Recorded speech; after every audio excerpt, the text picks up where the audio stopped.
2024 సార్వత్రిక ఎన్నికల్లో గత ప్రభుత్వం రాష్ట్ర ప్రజలను దోకా చేసిందని ఎన్నికల్లో నమ్మబలికించి అధికారంలోకి వచ్చినటువంటి చంద్రబాబు నాయుడు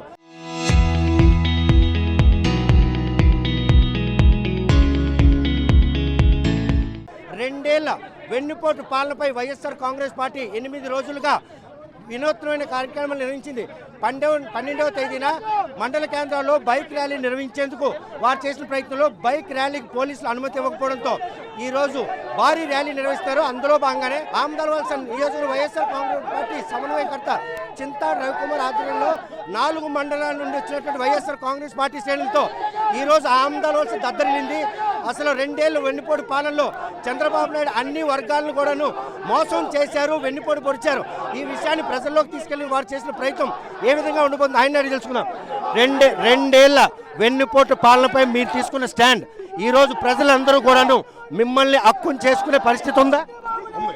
ఈరోజు చంద్రబాబు నాయుడు గారు రెండు సంవత్సరాల పరిపాలన పూర్తి చేసుకొని ఈ రోజుతో 2 సంవత్సరాలు కంప్లీట్ అవుతుంది.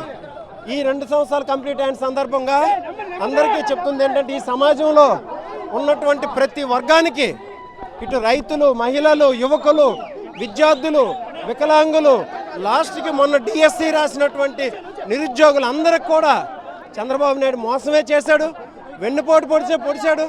ఆ వెన్నుపోటు నిరసిస్తూ ఈరోజు ఆమదాలవలస నియోజకవర్గంలో వేలాదిగా 4 మండలాల మున్సిపాలిటీ సంబంధించి వేలాదిగా ఈరోజు జనాలు తరలివచ్చారు. ఎక్కడ చూసినా ఈరోజు బైక్ ర్యాలీ నిర్వహించాలనుకున్నారు, అనుమతి ఇవ్వలేదు.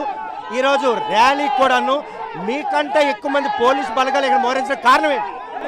ఈరోజు ప్రజాగ్రహం ముందు పోలీసులు ఆగిపోతారా? ప్రజాగ్రహం ముందు పోలీసులు ఏమీ ఉండదు. చంద్రబాబు నాయుడే కొట్టుకెళ్ళిపోతాడు. ఈరోజు పోలీసులు ఆగుతారా? అయితే ఏంటంటే చంద్రబాబు నాయుడు గారు ఎలాగైనా ఈ పోలీసుల్ని దౌర్జన్యాన్ని ఉపయోగించి ప్రజల్ని అనగదొక్కాలి. ప్రజల తాలూకా ఏదైతే ప్రజల్లో ఉన్నటువంటి ఉద్వేగం, కోపం ఉందో దాన్ని ఏదో ఒక విధంగా పక్కకు తోయాలని ఉద్దేశమే కానీ ఇంకోటి కాదు. కానీ ఈరోజు చంద్రబాబు నాయుడు గారు చేస్తున్నటువంటి మోసాలు ప్రజలందరికీ తెలుసు. 2 సంవత్సరాల కాలంలో కనీసం ఒక పెన్షన్ ఇచ్చుకోలేదనంటే, ఒక్క పెన్షన్ ఇవ్వలేదనంటే మీరు అర్థం చేసుకోవచ్చు చంద్రబాబు నాయుడు గారు ఎంత మోసపోతున్నటువంటి మనిషి అని. వెన్నుపోటు పాలనపై ప్రజల్లో తీసుకెళ్లేందుకు మీరు చేసిన స్టాండ్లో ఏం అడ్డొచ్చిందని ఈవేళ కూటమి నేతలు వెన్నులో ఒడుకు పరిస్థితి ప్రజలందరికీ తెలుసు. సూపర్ 6 ఇచ్చాడు. సూపర్ 6కి అన్ని తూట్లు పొడిచాడు. మహిళలు 1500 ఇస్తానన్నాడు, ఇచ్చాడా? విద్యార్థులకి ఈరోజు ఫీజు రీఎంబర్స్మెంట్లు ఉన్నాయా? అది లేదు. ఇంకా యువకులకి 20 లక్షల ఉద్యోగాలైనా కల్పిస్తానన్నాడు, లేకపోతే 3000 రూపాయలు నిరుద్యోగ భృతి అయినా ఇస్తున్నాడు, ఇచ్చాడా? లేదు. సో ఒక్క పెన్షన్ అండి, 60 సంవత్సరాలు నిండిన వాళ్ళకి ఈ 2 సంవత్సరాల్లో ఒక్క పెన్షన్ ఇచ్చాడా? పాపం ఎంతోమంది వృద్ధులు, వితంతువులు ఈరోజు నానా బాధలు పడి ఉంటుంటే వాళ్ళకేమీ లేదు. అలాగే నిన్న తెలుసు డిఎస్సిలోన జరిగినటువంటి మోసాలన్నీ. సాక్షాత్తు మన నియోజకవర్గం ఎమ్మెల్యే ఆ స్కామ్లో ఉన్నాడు, డబ్బులు తీసుకొని ఉద్యోగాలు అమ్ముకున్నాడు అనమాట. సో వీటన్నింటిని నిరసిస్తూ ఈరోజు ఆమదాలవలసలో పెద్ద ఎత్తున ర్యాలీ అనేది ఏర్పాటు చేయడం జరిగింది. తీసుకున్నటువంటి స్టాండ్కి ప్రతి ఒక్కరు కూడా మీతో పాటు అడుగులో అడుగేయాలనే ఉద్దేశమే ఈరోజు ఇంతలా జనసంద్రంగా మారే పరిణామాలు ఉన్నాయనుకుంటున్నారా? ఖచ్చితంగా ఇది ప్రజల తాలూకు ఆగ్రహం. ఒక పార్టీ ఆర్గనైజ్ చేయాలంటే ఇంత పెద్ద ఎత్తున ఆర్గనైజ్ చేయడం కష్టం. అందరూ ఈరోజు యువకులు, రైతులు పెద్ద ఎత్తున ఈరోజు వచ్చి ఈ కార్యక్రమంలో పాల్గొన్నారు.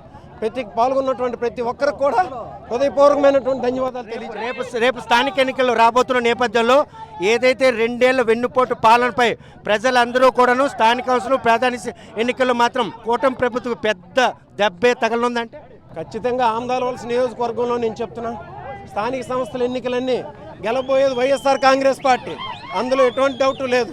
రేపు చంద్రబాబు నాయుడు చేస్తున్నటువంటి మోసాలన్నీ కూడా ప్రజలకు తెలుసు. ఈ నియోజకవర్గ ఎమ్మెల్యే చేస్తున్నటువంటి అకృత్యాలు కూడా అందరూ చూస్తున్నారు. ఇసుక దోపిడీ, భూదోపిడీ, లేకపోతే ఏవైతే ఉన్నాయో మహిళలపై అకృత్యాలు, ఇవన్నీ ప్రజలు గమనిస్తున్నారు. వాళ్ళకి ఎందుకు వచ్చినా సరే బుద్ధి చెప్తారు, అందులో డౌట్ లేదు. ప్రస్తుతం వైఎస్ఆర్ కాంగ్రెస్ పార్టీ చంద్రబాబు నాయుడు 2 ఏళ్ల వెన్నుపోటు పాలనపై మాత్రం ప్రజలను తీసుకెళ్లేందుకు 8 రోజులుగా తీసుకున్నటువంటి ఈ కార్యక్రమానికి ప్రజలందరూ కూడాను హక్కును చేర్చుకున్నారు. ఇటువంటి పరిణామాలు రేపు స్థానిక సంస్థల ఎన్నికలు కావచ్చు, ప్రాదేశిక ఎన్నికల్లో మాత్రం ఈరోజు కూటమి ప్రభుత్వం మాత్రం పెద్ద గొడ్డలు పెట్టే కానుందన్నటువంటి సంకేతాలు ఈరోజు ఈ 12వ తేదీన జరిగినటువంటి ఈ ర్యాలీలో స్పష్టమవుతుంది. నియోజకవర్గం నలుమూల నుండి వైఎస్ఆర్ కాంగ్రెస్ పార్టీ శ్రేణులతో పాటు కూటమి ప్రభుత్వంపై విరక్తి పొందిన ప్రతి ఒక్కరు కూడా ఈ ర్యాలీలో భాగస్వామయ్యారు. వైఎస్ఆర్ కాంగ్రెస్ పార్టీ తీసుకున్నటువంటి చంద్రబాబు నాయుడు 2 ఏళ్ల వెన్నుపోటు పాలనపై మాత్రం వైఎస్ఆర్ కాంగ్రెస్ పార్టీ జనాల్లో ఈరోజు వెళ్ళారు అనడంలో ఈ ర్యాలీ అదేవిధంగా నిరసన మాత్రం ఒక తార్కాణంగా చెప్పుకోవచ్చు. రేపు స్థానిక సంస్థల ఎన్నికలు, ప్రాదేశిక ఎన్నికల్లో కూటమికి ఎటువంటి దెబ్బ తగలనుంది, ఈ సంకేతాలు ఎలా మారబోతున్నాయనే విషయం వేచి చూడాల్సిందే. ఆంధ్రవలస నుండి వీడియో జర్నలిస్ట్ రామకృష్ణ రవికుమార్లతో సత్యం RTV శ్రీకాకుళం.